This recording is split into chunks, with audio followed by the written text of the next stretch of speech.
everyone. How was lunch? Good? Why is the clicker? Okay, great. Well, it's so wonderful to be here. Thank you so much to Client Success and Christy and Dave and the team for putting together such an awesome event. This is my first time here, and I just couldn't be, more thrilled to be asked to speak about community. Before I get started, quick poll. How many people here have a community as part of their company? Okay, half. How many people do not?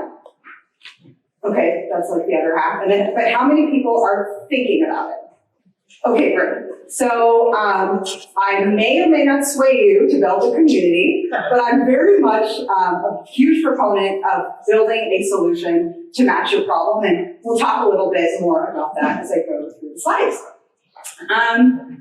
Welcome to Community Foundations 101. This is the first time that I'm ever doing this talk, so you were all my guinea pigs. Would love to hear some feedback about the presentation, and I'm happy to send you all the slides and all of that after as well.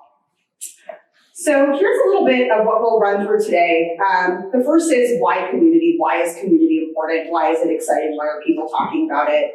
And you all are chief customer officers or future chief customer officers. So I'll share some information that you need to know to get started, and if you've already built your community, to keep it going and to keep that flywheel going and make it really amazing. And then of course the big thing is the reason why community is so hard is because so many people are involved in making community happen. So we'll have a whole section chatting about the people that it takes to make an amazing community. And then finally, some community wins that you can take home. And if I can just quickly breeze through my slides, then we'll have some time for Q&A. That sound good? Awesome. All right. Cool. So here's a little bit about me. I'm the director of community at Gong. I live in the Bay Area. This is my first time at Sundance, so it's really fun to be here. I actually started at Gong last year in April 2021. I was a customer and I was so impressed with the company. And I said, God, I would really love to work with this awesome company. If I could have my dream job, I would love to run community at Gong. But there was no community at Gong, and I like to think that I manifested the role, so I'm just really pumped about being here. I actually built and launched the community in 72 days, so if you are thinking about building a community, it is absolutely possible to ship and iterate, and I'll share with you some of my key learnings and best practices on that. And just like a little fun story about me, I won first place in the Morse code competition when I was in high school. Yeah, that was actually the first community that I was in. I was in a competitive Girl Scout troop. We actually had a competition called the Trailblazers Enthusiastic Quest for Unsurpassed Efficiency. Crazy, right? It was like a written test. I actually got hazed the night before with all these seniors. That was my freshman year of high school, and they said, you have to get 100% on this test because we win first place every year. Anyway, needless to say, Morse code is my game. I got into community because I was actually running a community meetup group for fun, for entrepreneurs, for just about a decade. And someone from Microsoft approached me and said, hey, we'll pay you to do this as your full-time job. Do you want to do this? And I said, well, yeah, that sounds really awesome. I'm already doing it for fun. So yeah, I had the opportunity to do it with some big companies and some small companies as well. Just a little bit about Gong. How many people here are Gong customers? Yeah, quite a few. That's wonderful. Yeah, great to see all of you. Would love to chat with you. But yeah, Gong is an awesome company. It is a reality platform that really helps you unlock your customer interactions so that you can coach better, forecast better, and we also have a number of tech integrations that is really helpful to really understand and see how your customers are using your product and just really help you sell better. So here are all my really fun stats about the community and everything that happened in a year. So we launched the community in July of 2021, and it's been a little over a year. And we see that 36% of our accounts are in the community, which is exciting. We've had 12,000 unique visitors, 3,000 registrations. This slide is a little bit old, but we've had 1,000 people connect one-on-one with each other. What's not in this slide, we actually have this amazing Women in Revenue meetup group that was actually formed by people in the community We sell to heads of sales, and I really wanted to I was being selfish, and I really wanted to have a head of sales community. So I reached out to this amazing woman, and I said, hey, you're really involved in the community, and we don't really have a lot of head of sales leaders. Would you be interested in running this head of sales meetup? And she said, Nisha, I did that one-on-one matching program thing that you have in the Gong community, and I met my best friend, and we actually were going to come to you and ask you if we could run a Women in Revenue meetup. So now this meetup happens once a month. I spend probably 5 minutes out of the month planning it because they do all of the work. And this Friday, we have over 120 people registered for this meetup that is completely run by the community. So that's really the excitement and that goal that we want to get out of community is like, how do we scale what our community members want? And the other exciting part is we had 100 people within the company actually help build and launch the community as well. So that was 20% of the company at the time. So why community? I look at community in two sort of different ways. There's a pre-sales community, which is really run by marketing. It's getting people excited. When we think about building a category creation, we think about content, getting people to come to our webinars, education. But once we've amassed a large number of customers, we really want to put them in sort of this like scale motion, this expansion flywheel. And that's where a customer community comes in, and that's what I get to run at Gong.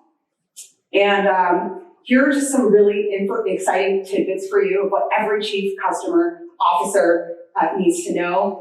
Our chief customer officer is Aran Aloni. He is amazing. He was the first employee at Gong in the United States.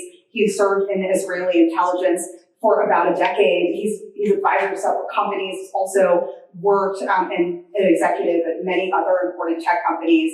And he believed very deeply, before I even joined the company, he believed that community could be the solution to what we were trying to solve at Gong, which is how do we scale? We have so many customers now. We have so many folks in SMB and in the long tail. And he believed that there was a nut there that we could crack. And so he's sort of been our executive champion. And I'll chat, because he's not here today, I actually interviewed him and I asked him to share some best practices on his end to sort of lay that executive foundation so that you can all sort of take that away going home today. So this is how our org is structured. As you can see, there are some roles in here that may or may not always roll up into the chief customer officer. And we have that because we really believe that these folks can really help sort of scale when we think about scale CS and digital CS. So laying the executive foundation, what does that look like? Launching community discovery. Meet as many community managers as you can, other people like me.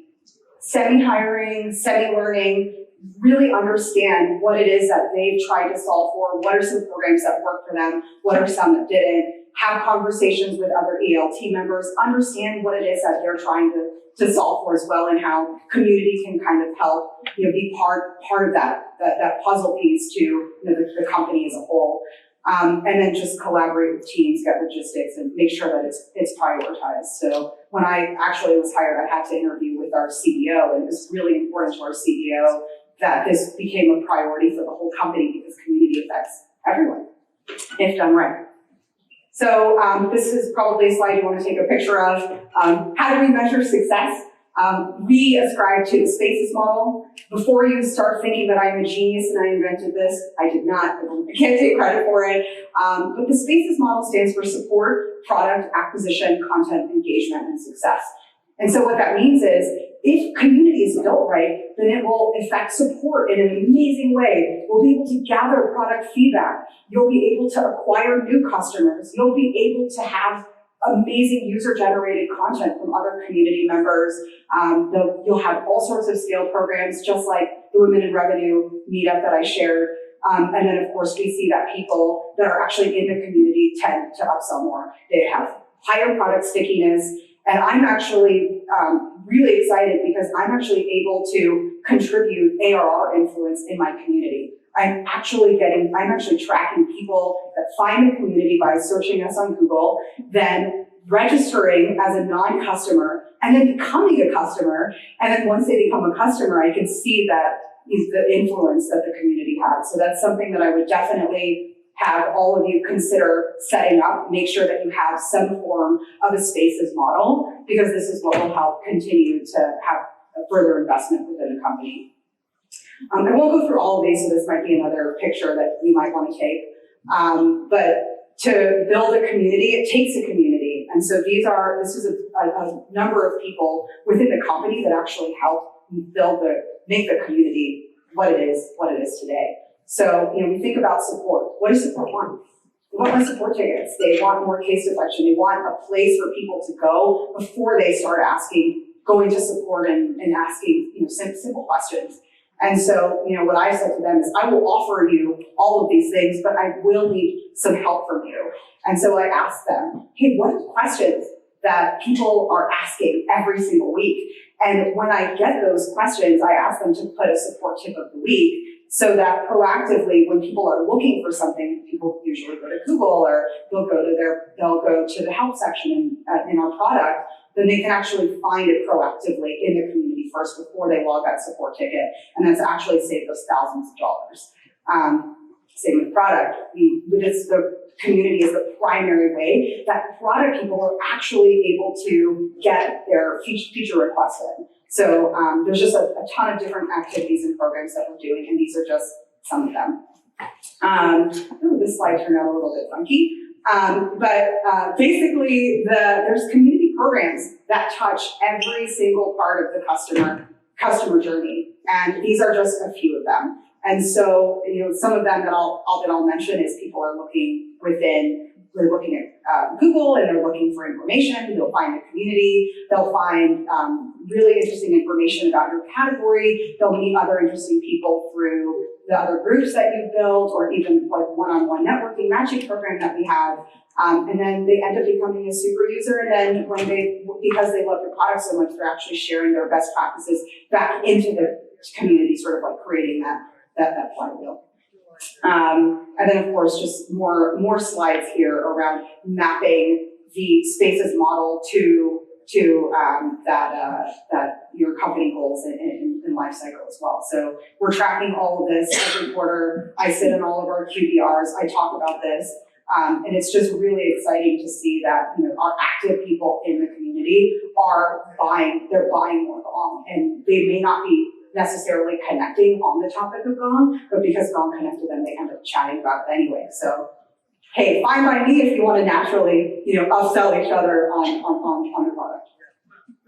So people make community happen. Who are the people? So when I look at this, when I was trying to think about who are the people that help me, there are pretty much three main groups. There's a bunch of people at my company. There's a bunch of people that are outside of the company that are experts. And then there are very specific people in each of the different functions within the company that actually have the influence to make the community something that is a big effort that we all take and endeavor together. And so that is the people that I work with the most, and I'm still working with, are the product team, the marketing team, the sales team, and then of course, the customer success team.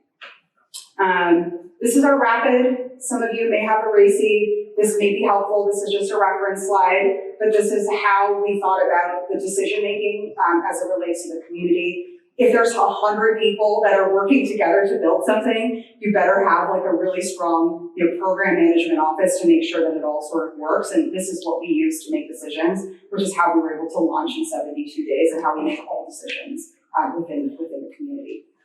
And this is just another slide of our Bulldog team. So some people have tiger teams, some people have virtual teams, some people have whatever cross-functional alignment team that you have. Our mascot, if you're a Gong customer, you know that our mascot is a Bruno the Bulldog. So I call our community team the Bulldog team. So whenever I say, who let the Bulldogs out, they do a little woof.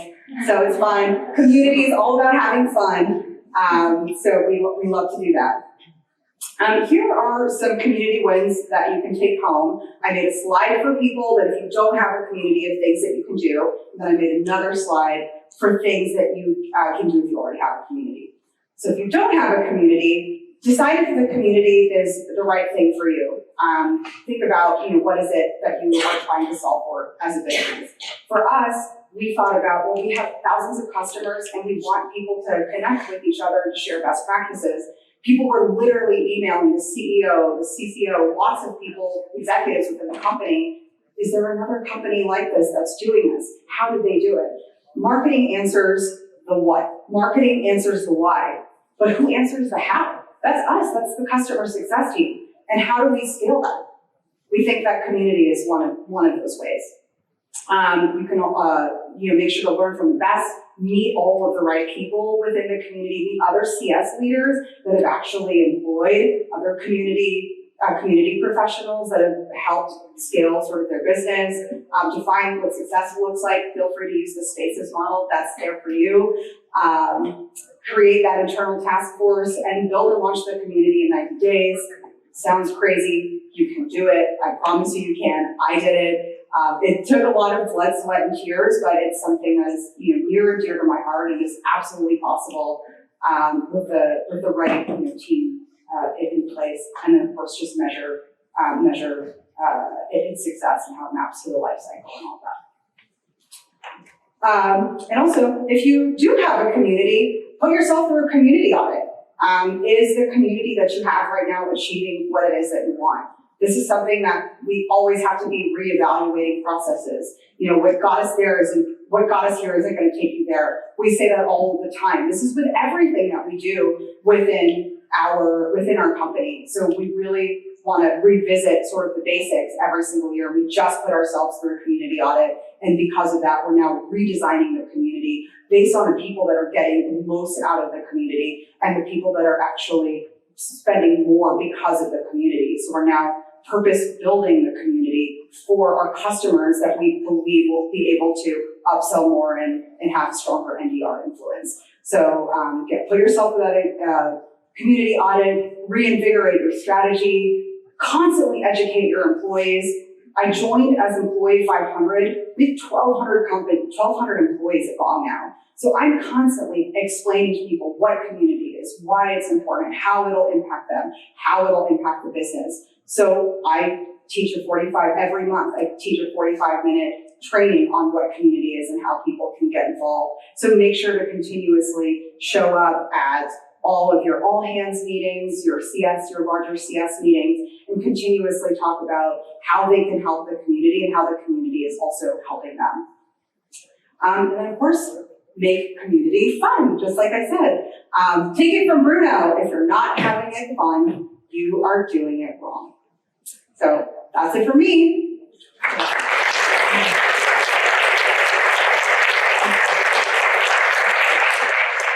Time for questions. Any questions, thoughts, comments? Diana?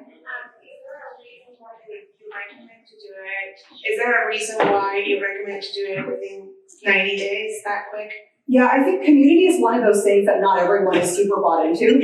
And I think, in the previous presentation, we talked about, agile methodology, shipping and iterating, trying different things. The community is still an experiment. Everything that we're doing is constantly an experiment. So the faster that you're able to get something out to as many people as possible, the faster that you're able to learn and continue to grow the community. So the results of us having 3,000 people in the community is because we started out with a small group and we built it fast, and over time, people continue to see the value and they share that with other people, and then more people came into the community and we learned faster. So doing it fast means that we're just able to experiment. We have a really strong experimentation model on how we build a community and launch all of our programs. Good question, Diana. Yeah. Hi. I'm curious to hear more about how the product team uses the community. So you mentioned you're tracking product ideas. Is it specific voting for customers or people? Yeah. So that's a good question. I have a potentially controversial answer to this. A lot of people, has anyone here ever used like upvote or downvote on Reddit or any of those other places? Yeah, so I don't believe in it because I don't know who you are. I don't know your reason for upvoting or downvoting something. I don't know what that is. So what we have within the community is we have just a simple Google form where any customer or any CSM, pretty much anyone, that's, has access to Gong can actually click a button and they can make a feature request and they share who they are, what feature they want, and why they want it. And we've had hundreds and hundreds of feature requests come in, and our product team says that is actually the most valuable information that besides like listening to customer conversations in Gong, that they actually get when they're deciding what they want to build with the product. So what we actually end up doing is we find out who actually submitted that feature request, and when we roll that out in our product releases are every month, then we actually will thank the community member by attributing that to the new feature to them in a post, and we'll actually email their manager and say, this person is amazing, their Gong product is better because of them. And so our product team loves us for that. They also have a group in the community where if we are thinking about releasing a new feature, then we have design partners, and we actually have a pool of people that have raised their hands and said, we love Gong, we would love to be a design partner, so if you are ever considering releasing something new, we want to be the people that are tapped first. So that's how our product team uses us, and we spend a lot of time working with them as well on content and that sort of thing. Yes, question? Is your community built into your platform so they're always just going to Gong for their holistic experience? Yeah, I think that is, whoever can figure that out, that's definitely the holy grail. It's not something that's like comes standard. So I think the big question is like build versus buy. Like Salesforce community, my old team, they've actually built their own community experience. But we actually use our own platform that we purchased. We use Incited, and we've actually used, there's a place within the product that directs them in the help tab to the community. We also have places you can find the community within Gong.io, which is our main website. And then also, if you can, SEO is like very much deeply enabled with the community platform. So people are on Google, then they can actually find the answers to whatever it is they're looking for in Google, and it'll direct them to the community. So there's a number of different ways. But one other thing to your question is that we're also trying to build a more cohesive experience between the community, between education and training, between our customer marketing and our advocacy efforts. So I'm actually working right now to sort of build that. So you'll hear some really fun stuff from us in the coming months. This will be our last question.